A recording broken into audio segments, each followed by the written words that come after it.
Hey family, I'm on today because I wanted to talk about this particular article. It's about the 100 years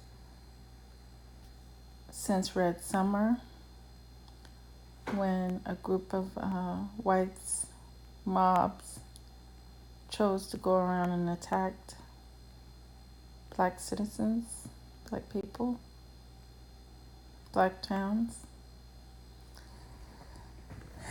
And I'm going to start by talking about this one story. I'm going to read this story. Thelma Shepard was riding back to her Chicago apartment on July the 27th, 1919, when her streetcar came under attack. Black and white men hurled rocks at each other and at the passing vehicle. It's funny how they make it seem like, in this particular part of the article, like it was a conjoined effort to decide to fight, when basically it was white mobs choosing to go and inflict fear into black people. So it was black people protecting themselves, not get together to fight of no sort. The 19-year-old who had recently left the South for a job in the bustling city didn't know it, but she had witnessed one of the most violent clashes of the Red Summer. The drivers made no stops and dropped all the passengers off at the end of the line. Her granddaughter, Claire Hartfield, remembers her saying years later, "She was new to the city," Hartfield recalls. She wasn't really aware of the tensions that had been building. She was just enjoying some of the excitement of being in a really big city. It was an eye-opener.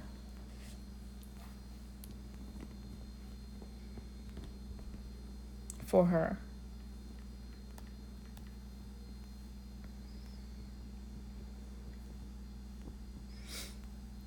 But other passengers on the next routes weren't lucky enough to escape. Streetcar routes, especially transfer points, were thronged with white people of all ages.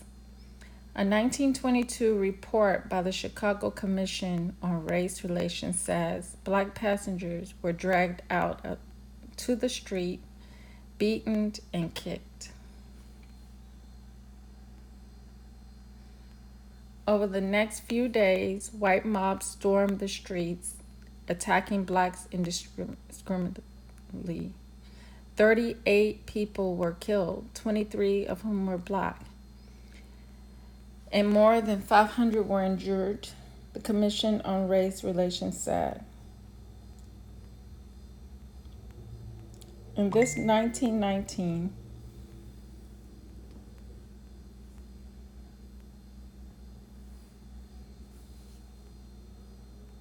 photo provided by the Chicago History Museum, a victim is stoned and bludgeoned under a corner of a house during the race riots in Chicago. You see, these were our ancestors who were just simply trying to make a living. Of course, after, they had endured many things 100 years ago, so they were just trying to get their way. And today, I'm going to compare it to today, how we see people around us doing the same thing, and they've been allowed to freely do those things, and we still haven't been capable of achieving that, even though I think it's a lie that we have been capable of achieving it, because at the same time they still put the stops on certain things. So it's still a controlled situation for us as a people on going away and building for ourselves. It's a challenge. It's been a real challenge and very hard. You see. So can we really say that Jim Crow era is gone? That's my question. Chicago wasn't the only city on that was besieged by mob violence in the months after World War One. White gangs were eager to maintain Jim Crow era laws. But, that wasn't the reason, because Jim Crow, they really didn't benefit as much from separation. They benefit more from the integration. And our people, at this point, they really didn't want to really do the integration, but it ended up being a forced thing after later years, well, decades later. Because a couple of our leaders in our community chose, such as Martin Luther King, instead of to listen to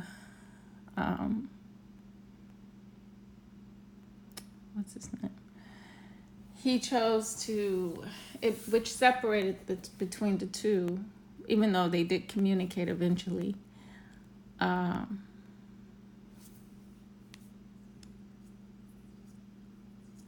He chose to go forward with the agreement to go ahead and get his people integrated. But, then we were enduring so much, our people, such as them forcibly coming into our communities and causing such destruction and chaos because they were in fear of us and jealous and envious of us having a better economy at the time.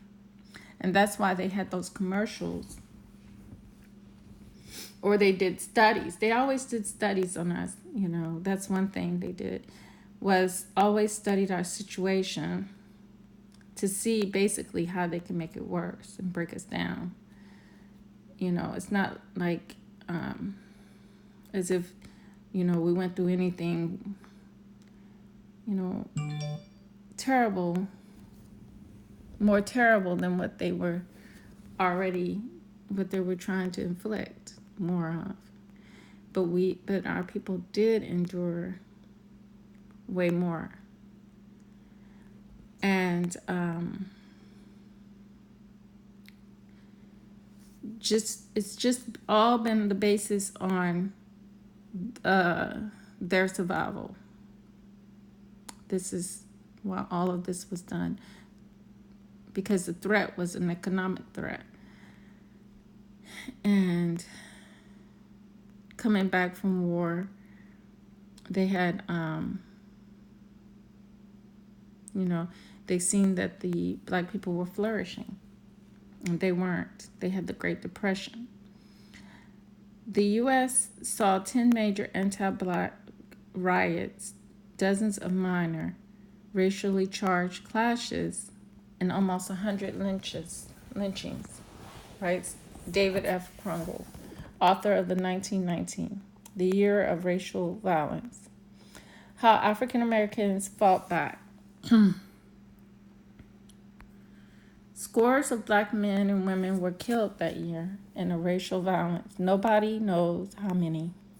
The official death toll, Krungel says, was more than 150 people, the majority of whom were black, across the country between late 1918 and 1919. The Arkansas State Archives says 200 blacks were killed in Arkansas alone over several days in September 1919. Overwhelmingly, it was whites attacking blacks, Krugel told. But for nearly 100 years, the Red Summer, as it was called, by the NAACP Field Secretary James Weldon Johnson because of its explosive violence and bloodshed went overlooked and forgotten. The Red Summer doesn't fit into the stories we tell ourselves about U.S. history, Krugel says. It's also a very prominent example of another feature of American history that we don't like to fully acknowledge. You see, this is the reason right here. This is a good picture. I think I'm going to screenshot that and use that as the cover. That. Okay, I got that. So, as you see, when people talk about, why don't you pull yourself up by your bootstraps and things should be easier for you, that's like when they say those things, the retard is, not retard, but the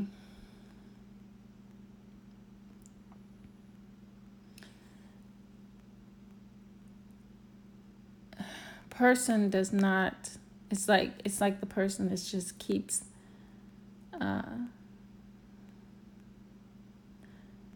smacking itself upside the head, because the whole thing is, if you're the cause of why someone is being oppressed, then you're also telling them to do something. So you're basically, knocking yourself upside the head, because you're so concerned with why someone is not pulling themselves up by the bootstraps, and at the same time you performing the mechanisms to why they can't do that, why they're not capable of doing that. So this is what we have to, this is our reality, what we have to live with. And the fact that you have an opposition that will not, that just is not built to not be your opposition. So it's just impossible. In this 1919 photo provided by the Chicago History Museum, a crowd gathers at a house that has been vandalized and looted during the race riots in Chicago. Some of the crowd is posing inside broken windows, others are standing on the lawn. Until today, very little has been recorded about the violence that occurred. When I wrote my book, people would talk about it. Cameron McWhirter, author of Red Summer, The Summer of 1919, An Awkward Awakening of Black America, told CNN people have spent a lot of time not focusing on it. There's a lot of focus now on trying to uncover this part of history. A panicky time for white American. A lot of people would think that 1919 was this heroic, happy time for America because we just won the war. But it's a war. I mean, what was it, World War I? World War I and World War II, of course, as we know, all the wars that we have to deal with in this country are pretty much laid out and planned. It's all for a purpose.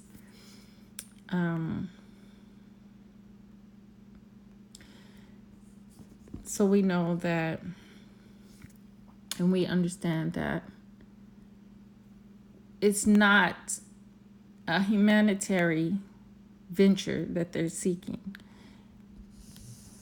It's the same old, same old. It's the divide and conquer. It's the steal resources.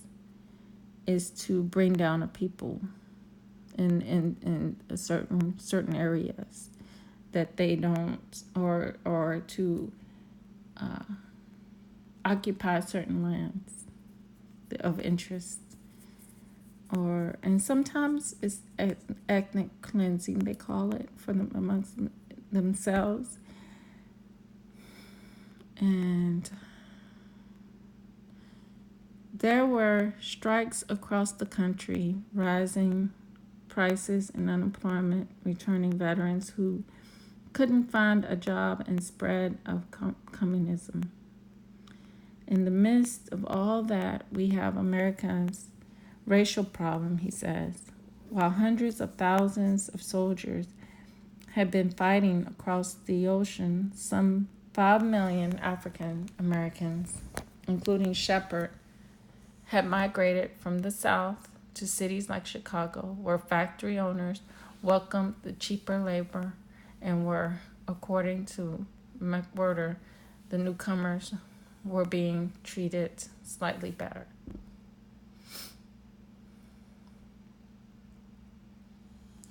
In this 1919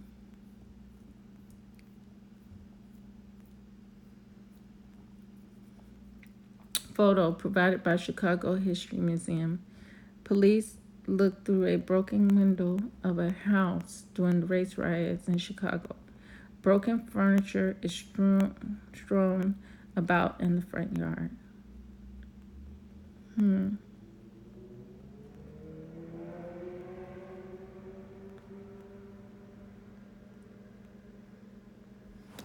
Overall, it was not what we considered equity, but it was better than what they had in the South, he said. But the population pump caused extreme racial tensions as black neighborhoods began to expand and blacks were no longer confined to designated areas. Tensions grew in the South too, where sharecroppers began making money and buying land and homes.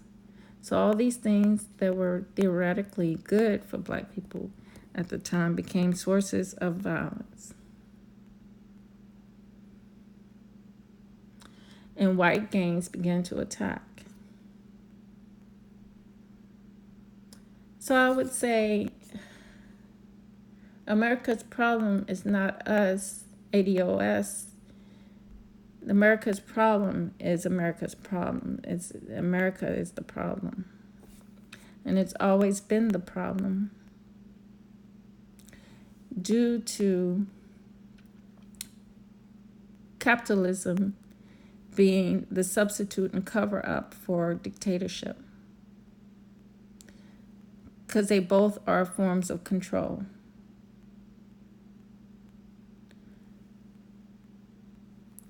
In July 1919, white veterans were galvanized by a rumor that the Metropolitan Police Department in Washington, D.C. had released a black man suspected of sexually assaulting a white woman. The men poured into black neighborhoods carrying pipes and lumber they found along the way. Ron James Jr. writes in the History News Network. They beat one black man and cracked another skull with a brick. Thousands of white veterans in uniform snatched black people from streetcars, sidewalks, and beat them without reason or mercy. Black women cried in the streets for God to save them. James writes.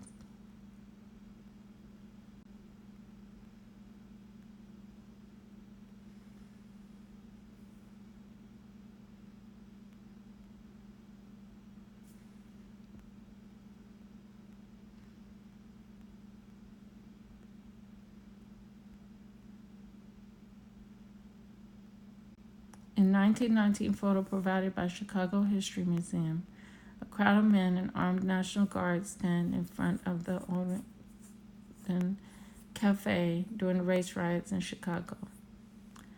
But just like they had begun doing across the country, African Americans fought back. They too began snatching white drivers out of vehicles or firing from their own cars.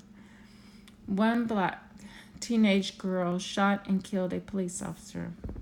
There were pockets of resistance by African Americans. Krugler says, and that's another reason why the backlash was so harsh. Further south in Longview, Texas, where 31% of the population was black, African American leaders were calling on black farmers to sell directly to buyers in Galveston and avoid going through white cotton brokers. The Texas State Historical Association reports one of the two black leaders, Samuel L. Jones, was assaulted and beaten in July, and a day later, 12 white men tried to enter his house. They were met with gunfire, and one of them was beaten by a group of black men. They returned with more guns and ammunition, found the house empty, and set it on fire, along with other black residents.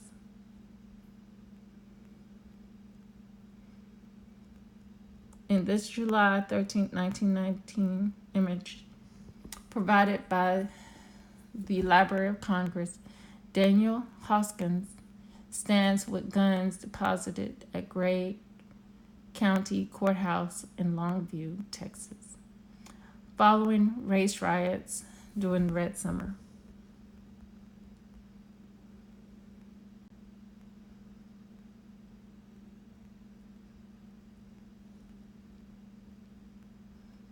In September, in Omaha, Nebraska, a mob stormed into the courthouse and dragged out a black man who had been accused of assaulting a white girl. The Omaha Bee reported that a black had assaulted the girl. According to History Nebraska, formerly Nebraska State Historical Society, the man, Will Brown, was beaten repeatedly, shot and lynched. In its alliance with Tom Denison, Omaha's powerful political boss, the Omaha Bee was primary strident voice of alleged racially shocking crimes, the State Society reported. Alarmed at Bee's promotion of violence and racial prejudice, the Rev. John A. Williams, first president of the local chapter of NAACP and publisher of the Monitor, a weekly black paper, called upon the editors of the Bee and the Daily News to stop their propaganda. Blacks across the country set up alarmed self-defense patrols to protect the communities the police failed to protect. Krugler says, but they weren't just fighting against the violence. They were fighting what Krugler calls a three-front race war. They were also fighting back against false media reports that blacks were once inciting violence, and also fought for justice in biased courts. But yet people would say, why do you make everything always about race? Because just reading this tells you that these people's lives was about their race, because the other people made it about the race. They made everything about the race in their lives. These people we could be the most successful people today. We would still be met with resistance towards our success.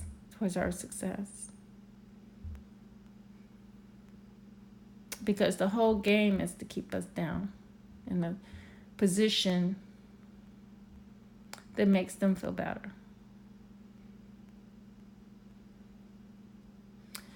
We see parallel to today, Krugler says, we see African Americans continue all three of those fights into the 20th century and even the 21st century. Oh, wow.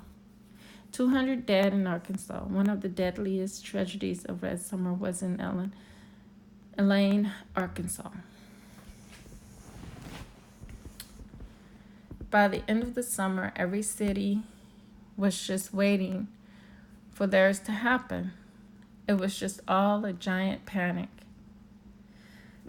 In September the 30th, as sharecroppers met to unionize against low wages, law enforcement officers drove by at night and claimed their car broke down. Soon shots were fired. It's still not clear who fired first, but the white men used the rumor of an uprising to crush the sharecroppers' resistance. Hundreds of white men flocked them surrounding cities and states. In the days that followed, white mobs swarmed the streets armed with rifles and more than 500 soldiers. I mean, this sounds like the countries that we go to, and they do the same thing there in wartime. It just sounds like the same thing. Only they did it to in America, which is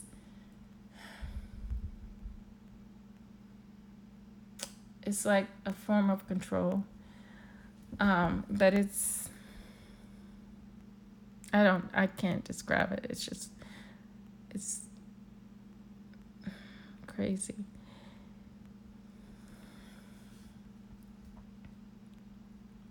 Okay, so white mobs swarmed the streets armed with rifles, and more than 500 soldiers arrived to deal with alleged black insurrectionists.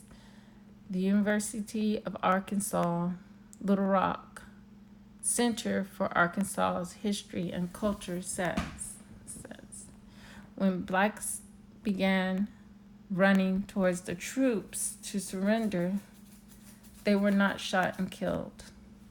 The military reported about 20 African American deaths. At the time, the university says similar estimates were given by local papers. You know, this is just.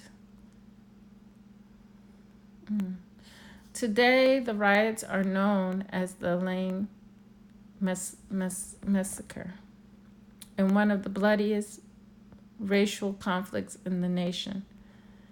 An estimated 200 black people were killed by white people, according to Arkansas State Archives and the Equal Justice Initiative, an Alabama-based nonprofit that provides legal representation for indigent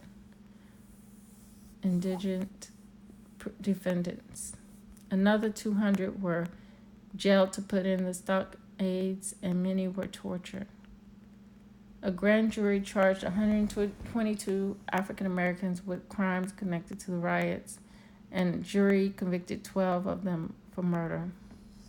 The government reports they were later released with the help of the NAACP, according to state archives. The start of a movement. When Hartfield, the granddaughter of a woman who lived through the riots, began presenting around Chicago following the publication for her book, A Few Red Drops. The Chicago Race Riot of 1919. Yeah. I'm going to have to look up that one.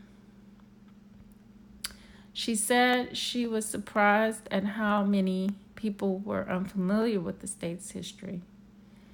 It's about uncovering and commemorating something that was very tragic and ownership of something that really didn't go well, she said.